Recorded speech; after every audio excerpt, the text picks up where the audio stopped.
Hi, and thank you so much for popping by. My name is Bita Pobalozi. Feel free to call me Bree. In this clip today, I'm going to talk about my experience working at a transportation company or working in a company that provides a transportation solutions. And this company is based in Gaborone, but it has branches.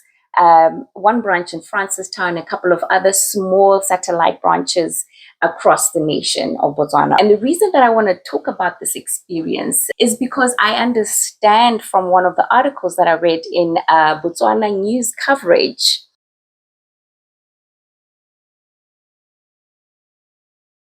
And in this case, I found a story that alerts us that, the industry is not being seen in a positive light. The industry is not being seen in good light. And I want to share my experience working at this transportation company to perhaps change your attitude towards the sector, particularly if you are based in a country such as Botswana, which is a landlocked. So when I first got to the transportation company, the first job that I did was to serve as the personal assistant to the managing director, PA to the MD. Working so closely to an expert of the industry means that you also get to learn the little intricacies that make the industry work, right? So it's very important. I say it again, don't knock it until you try it. I literally know the ins and outs of running a transportation company because I was working very closely to the managing director. Okay. So that is something we take for granted. You come out of the industry with very valuable and practical skills. And not only that, but you can start to see the economy in a different light, right?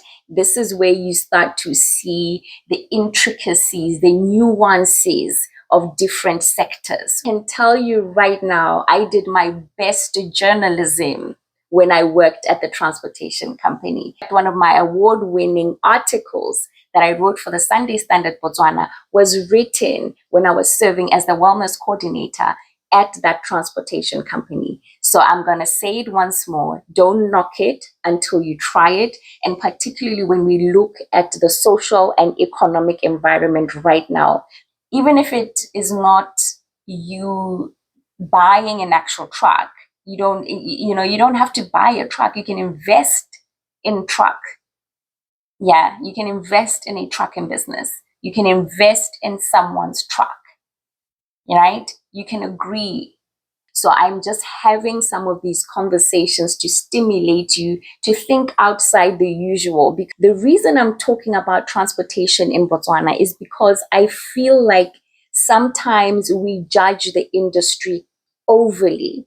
We judge it to the point where we give it a very negative perspective, just off face value. If you look around when there is an economic downturn, which industry is still moving whether there's a downturn? Which industry is still active when there's a COVID-19 outbreak? It doesn't matter what the economy is, the trucks are on the road because people and goods will be transported no matter what is happening in this world. I see. We know this from COVID that people will travel, goods will travel, even when we are going through lockdowns. Good thing about technical skills is that you don't necessarily have to be employed to use a technical skill, right? You can start your own consultancies with technical skills. A lot of mechanics who went on to start their own. Essentially, I was just letting you know that don't knock it until you try it. You just do not know where your passions are going to be ignited and where you may find an opportunity to provide solutions for the community that you live in, solutions that can help you to create your own livelihood.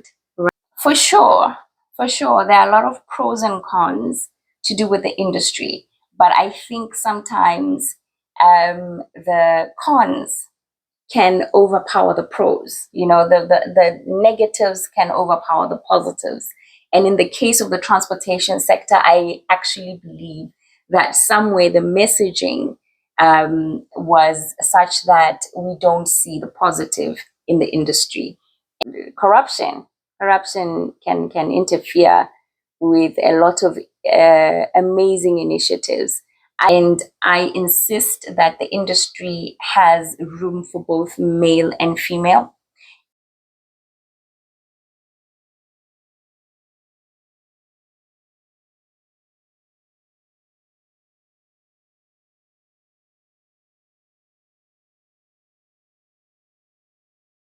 Alrighty, my friend, I hope you're having a lovely day where you are. But most importantly, I hope you're having a healthy day wherever you're watching me from.